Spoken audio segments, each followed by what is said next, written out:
Moderasi beragama dalam kehidupan masyarakat Indonesia yang plural dan multikultural. Dosen pengampu Ibu Elina Lestarianti, Magister Pendidikan. Presentator dari anggota kelompok 6. Yang pertama Jihan Syifa Fauzia dengan NIM 2008 086078. Yang kedua Putri Rabiatul Adawiyah NIM 2008 086086. Dan yang terakhir Vina Fitria Salma NIM 2008 086 094. Ruang lingkup materi yang akan kita bahas pada pertemuan kali ini yaitu yang pertama, mengenai realitas sejarah dan modal sosial kultural moderasi beragama di Indonesia yang akan dipaparkan oleh Putri Rabiatul Adawiyah, yaitu saya sendiri. Dan yang kedua, pengertian batasan dan strategi moderasi beragama di Indonesia yang akan dipaparkan oleh Vina Fitria Salma. Dan yang terakhir atau ketiga yaitu mengenai model moderasi beragama di Indonesia yang akan dipaparkan oleh Jihan Syifa Fauzia.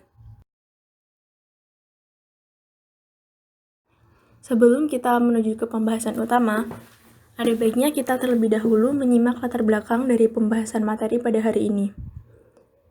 Masyarakat Indonesia dalam Negara Kesatuan Republik Indonesia memiliki banyak keragaman, mencakup beragamnya etnis, bahasa, agama, budaya, dan status sosial. Keragaman di Indonesia adalah anugerah dari Tuhan yang patut kita syukuri. Keragaman dapat menjadi pengikat kemasyarakatan seperti menampilkan rasa hormat dan toleransi antar sesama. Tetapi dapat pula menjadi penyebab terjadinya benturan antar budaya, antar ras, etnik, maupun agama. Keragaman akan selalu menimbulkan perbedaan, dan perbedaan di bidang apapun termasuk perbedaan dalam beragama bisa memicu konflik. Jika tidak diselesaikan dengan baik, bisa menimbulkan perpecahan dan sangat berpotensi menimbulkan sikap ekstrim yang selalu membenarkan pilihan-pilihan terbatas. Oleh karena itu, dibutuhkan solusi tepat yang mampu memberikan kedamaian dan kebahagiaan dalam kehidupan beragama. Disinilah peran moderasi agama dibutuhkan yang dapat menghargai keragaman dan menyelamatkan kita dari penyimpangan-penyimpangan ekstremisme, intoleran, maupun aksi kekerasan. Selanjutnya kita akan menuju ke slide utama, yakni kita akan membahas mengenai realitas sejarah dan modal sosial kultural moderasi beragama di Indonesia.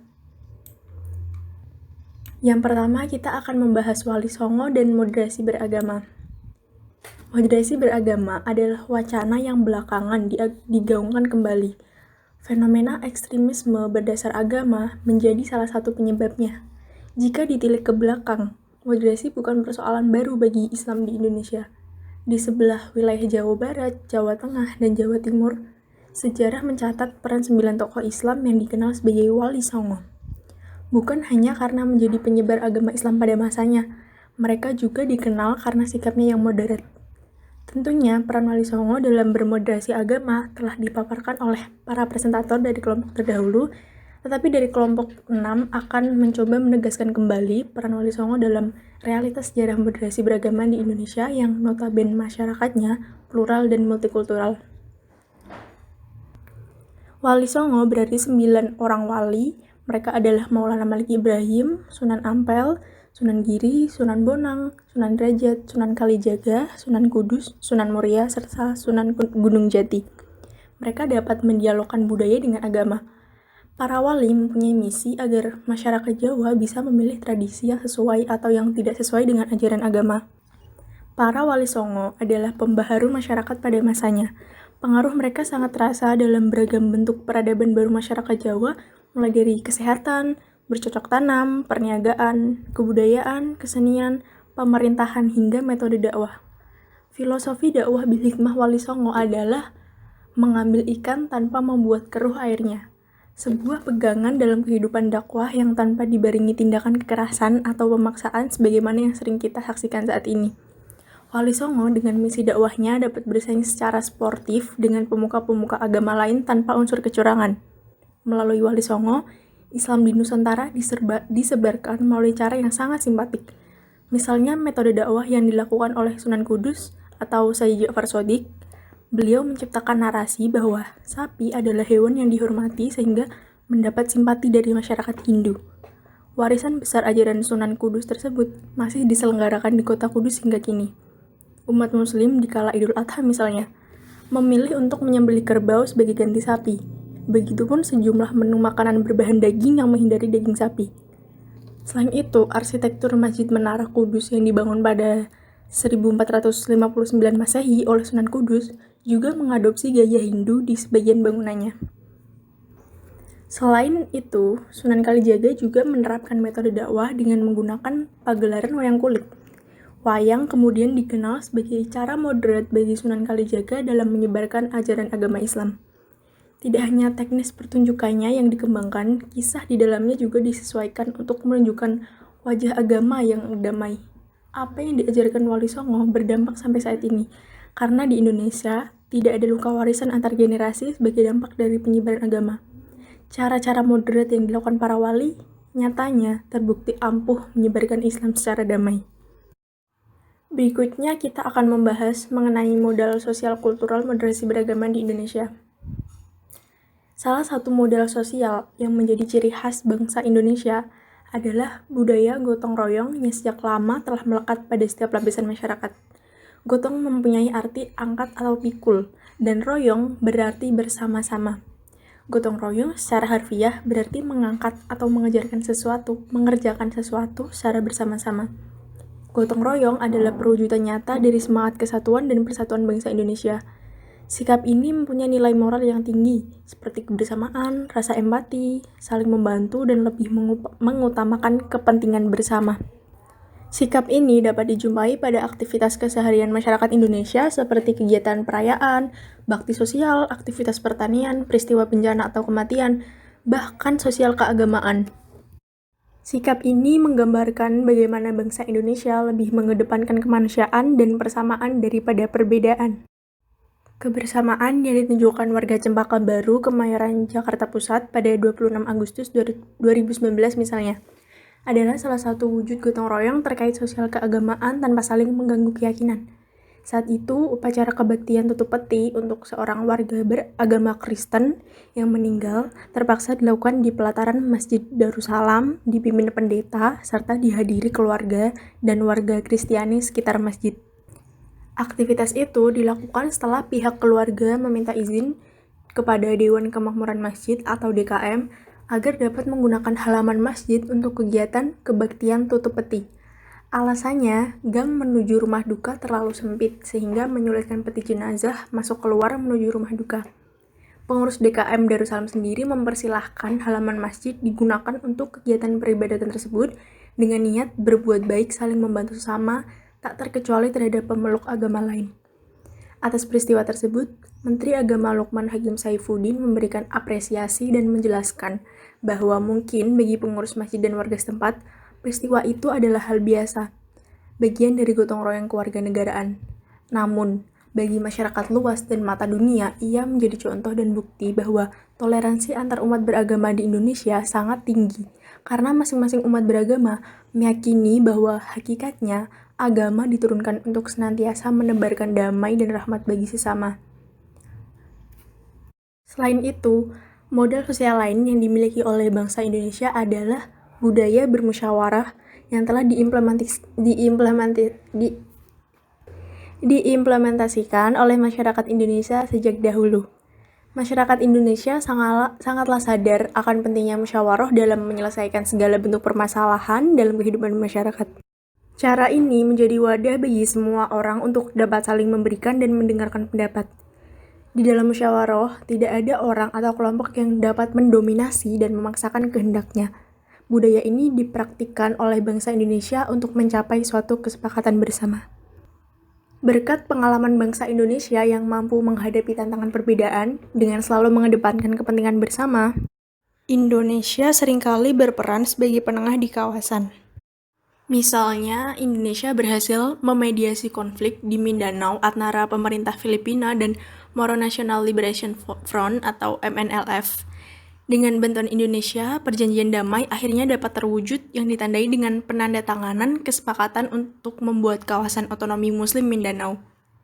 Selain itu, Indonesia juga menjadi inisiator perdamaian yang aktif memberikan masukan atas konflik Rohingya di Myanmar.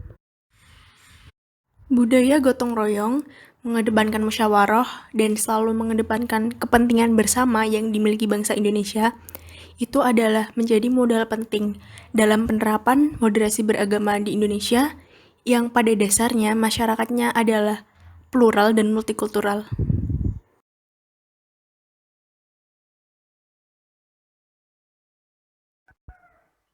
Pengertian, batasan, dan strategi moderasi beragama di Indonesia. Kata moderasi berasal dari bahasa Latin moderatio, yang berarti kesedangan, tidak kelebihan dan tidak kekurangan. Kata itu juga berarti penguasaan diri dari sikap sangat kelebihan dan kekurangan. Kamus Besar Bahasa Indonesia menyediakan dua pengertian kata moderasi, yaitu satu, pengurangan kekerasan, dan dua, penghindaran keekstriman. Jika dikatakan orang itu bersikap moderat, kata itu berarti bahwa orang itu bersikap wajar, biasa-biasa saja dan tidak ekstrim.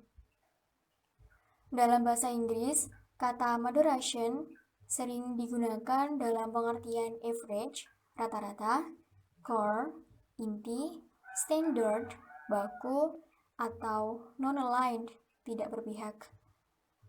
Sedangkan dalam bahasa Arab, moderasi dikenal dengan kata wasot atau wasotiyah yang memiliki padanan makna dengan kata tawasut, tengah-tengah, i'tidal, adil, dan tawazun, berimbang. Orang yang menerapkan prinsip wasotiyah bisa disebut dengan wasit. Dalam bahasa Arab pula, kata wasotiyah diartikan sebagai pilihan terbaik. Apapun kata yang dipakai, semuanya menyiratkan satu makna yang sama, yakni adil. Berarti memilih posisi jalan di tengah di antara berbagai pilihan ekstrim. Kata wasit bahkan sudah diserap ke dalam bahasa Indonesia menjadi kata wasit, yang memiliki tiga pengertian, yaitu satu, penengah atau perantara, misalnya dalam perdagangan atau bisnis. Yang kedua, pelerai, pemisah atau pendamai antara yang berselisih. Dan yang ketiga, pemimpin di pertandingan. Jadi dapat disimpulkan bahwa moderasi beragama adalah cara pandang, sikap, dan perilaku selalu mengambil posisi di tengah-tengah, selalu bertindak adil, dan tidak ekstrim dalam beragama. Tentu perlu ada ukuran, batasan, dan indikator untuk menentukan apakah sebuah cara pandang, sikap, dan perilaku beragama tertentu itu tergolong moderat atau ekstrim. Ukuran tersebut dapat dibuat dengan berlandaskan pada sumber-sumber terpercaya, seperti teks-teks agama, konstitusi negara, kearifan lokal, serta konsensus dan kesepakatan bersama. Penguatan toleransi yang aktif atau moderasi agama adalah sebuah strategi yang tepat dalam menciptakan kerukunan umat beragama di Indonesia. Ada dua kebijakan besar yang dapat dilakukan untuk menjaga moderasi dan kerukunan umat beragama.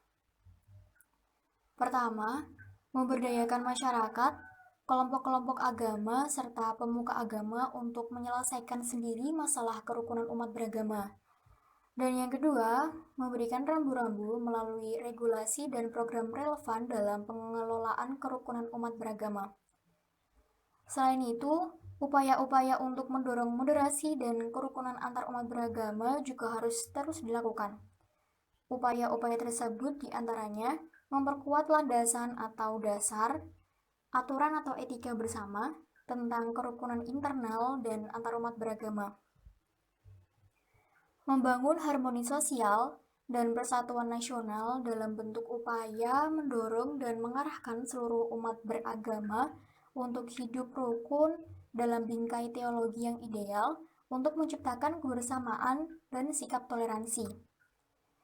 Berikutnya, menciptakan suasana kehidupan beragama yang kondusif dalam rangka memantapkan pendalaman dan penghayatan agama serta pengalaman agama yang mendukung bagi pembinaan kerukunan hidup intern dan antar umat beragama. Melakukan pendalaman nilai-nilai spiritual yang implementatif bagi kemanusiaan yang mengarahkan kepada nilai-nilai ketuhanan. Lalu, mengembangkan wawasan multikultural bagi segenap unsur dan lapisan masyarakat, serta peningkatan dialog dan kerjasama intern dan antarumat beragama dengan pemerintah dalam pembinaan kerukunan umat beragama.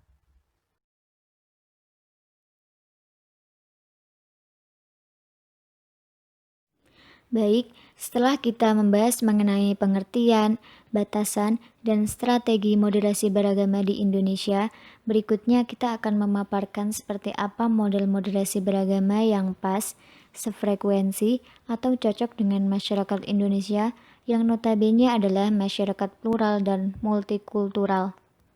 Indonesia merupakan negara dengan berbagai macam aneka ragam budaya termasuk agama yang dianut oleh warganya. Sedikitnya ada 6 agama yang diakui oleh negara, yaitu Islam, Kristen Protestan, Kristen Katolik, Hindu, Buddha, dan Konghucu.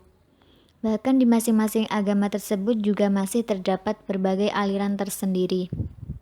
Islam sebagai agama mayoritas di Indonesia memiliki peran penting dalam menjaga kerukunan antar umat beragama.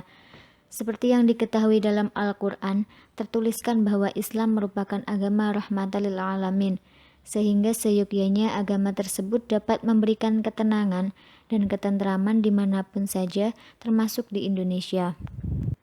Maka, kemudian dibutuhkan sebuah model bermoderasi agama di Indonesia yang nantinya dapat dijadikan pedoman untuk umat Islam Indonesia dalam menjalankan kehidupan sehari-hari di tengah masyarakat Indonesia yang plural. Salah satu hasil pemikiran para tokoh adalah munculnya istilah Islam inklusif yang secara umum dapat diartikan dengan Islam yang terbuka, artinya mengakui adanya nilai kebenaran dari ajaran lain demi kemaslahatan umat. Islam yang inklusif tidak berarti membiarkan paham-paham maupun keyakinan lain untuk bercampur dengan Islam. Namun, hanyalah sebagai upaya untuk mengambil universalitas Islam sebagai agama rahmat dan kemudian mengimplementasikannya dalam kehidupan sehari-hari. Pentingnya inklusivitas ini dihadapkan pada kehidupan manusia yang majemuk, yang dibarengi dengan perkembangan zaman, ilmu-ilmu pengetahuan, serta isu-isu kontemporer seperti kemanusiaan universal, pluralisme, dan lain-lain. Dengan sifatnya yang inklusif, Islam dapat menjaga eksistensinya dalam menghadapi tantangan-tantangan tersebut. Pandangan inklusivisme tidaklah bertentangan dengan nilai ajaran Islam, karena seseorang masih tetap meyakini bahwa agamanya lah yang paling baik dan benar. Namun, dalam waktu yang sama, mereka memiliki sikap toleran dan persahabatan dengan pemeluk agama lain. Sikap inklusif dapat dipastikan akan selalu dihadapkan dengan konteks masyarakat yang plural, sehingga inklusif dan plural seakan-akan tidak lepas dari pluralitas. Dengan demikian, Islam inklusif pluralis adalah paham keberagaman yang didasarkan pada pandangan bahwa agama-agama lain yang ada di dunia ini sebagai yang mengandung kebenaran dan dapat memberikan manfaat serta keselamatan bagi penganutnya.